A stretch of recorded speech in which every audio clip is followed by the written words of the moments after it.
Olá, como estão? Meu nome é Gustavo Ribeiro, faço parte do grupo de formação Full Stack Web, dirigido pela GrowDev. Trago para vocês aqui algum aglomerado de conhecimento que a gente obteve até agora, né? E mais algumas outras curiosidades que a gente já tem conhecimento. Sobre o tema trilha de conhecimento da computação, trazendo o assunto sobre sistemas operacionais.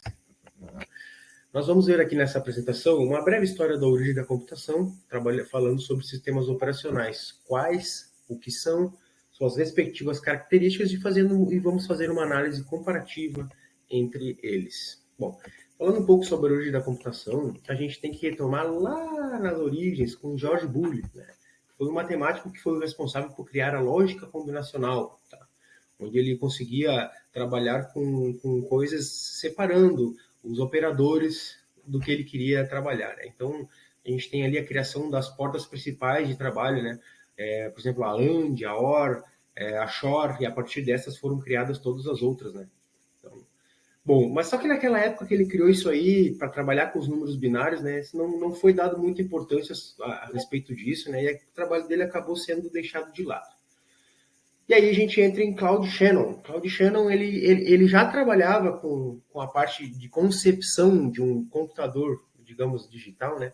Onde ele trabalhava com o uso de chaveadores de corrente, os relés ou transistores, né? E ele queria não apenas para representar nos números binários, né? De acordo com certa sequência de abre, fecha, alto, baixo, né? Ele conseguiria efetuar operações matemáticas e lógicas. Só que ele não tinha uma ferramenta para ele poder testar os seus estudos, né? Antigamente ele trabalhava com relés transistorizados, né?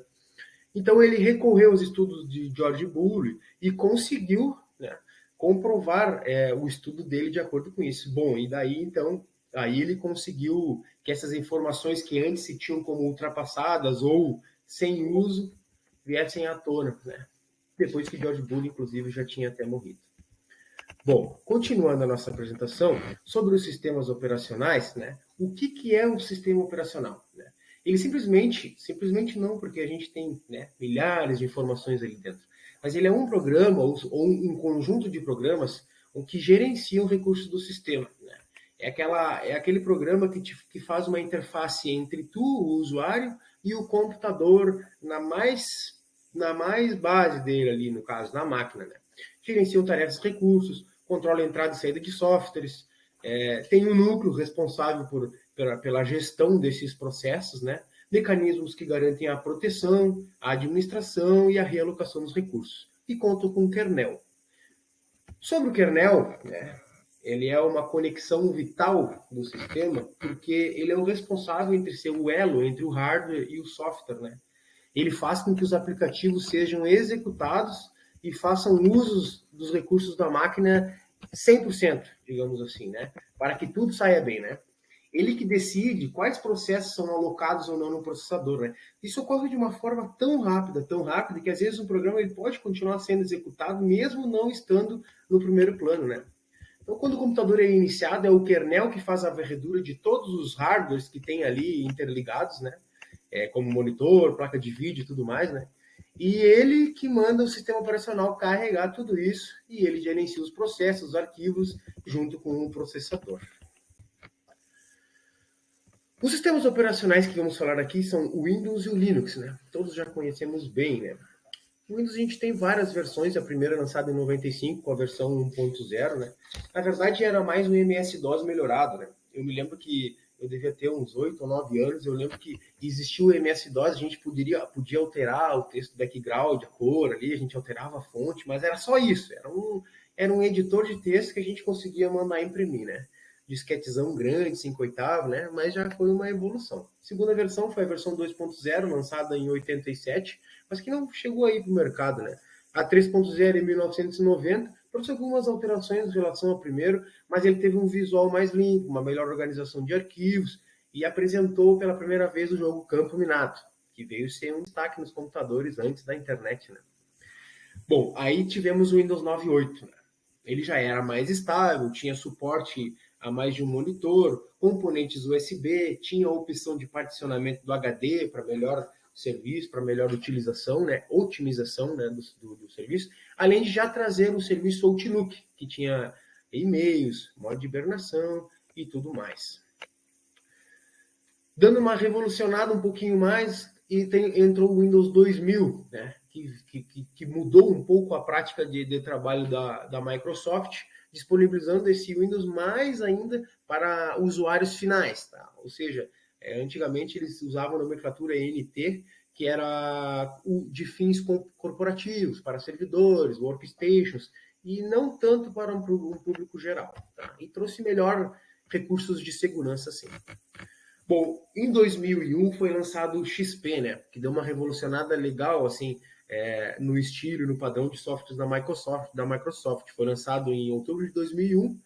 No quesito visual, ele mudou muita coisa, né? Trouxe suporte para DSL, que na época era a única forma da gente fazer a conexão via internet, né? Nos primórdios, para a conexão de escada. E desde então ele começou a popularizar programas como o Windows Media Player, né? Você conseguia ali acessar CDs, ler pelos pendrives, tocava pelo programa, né? Após o Windows XP, a gente teve o Windows Vista em 2006, né? Ele trouxe uma nova estética totalmente diferente, mas ele apresentou um desempenho um pouco baixo, assim, e por isso ele não foi tão bem recepcionado pelos usuários que acabaram por um bom tempo usando ainda o Windows XP.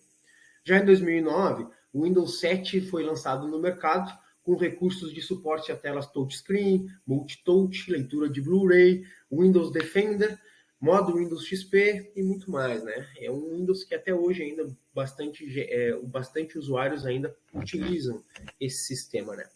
Em 2002 foi lançado o Windows 8, que remodelou por completo a interface do sistema, né? Trouxe um novo sistema de widgets, janelas retangulares, e foi removido o clássico iniciar, né, que era inclusive deu bastante polêmica entre os usuários. Falando um pouco do Linux, nós temos o Linux Mint, né, recorrida por usuários iniciantes.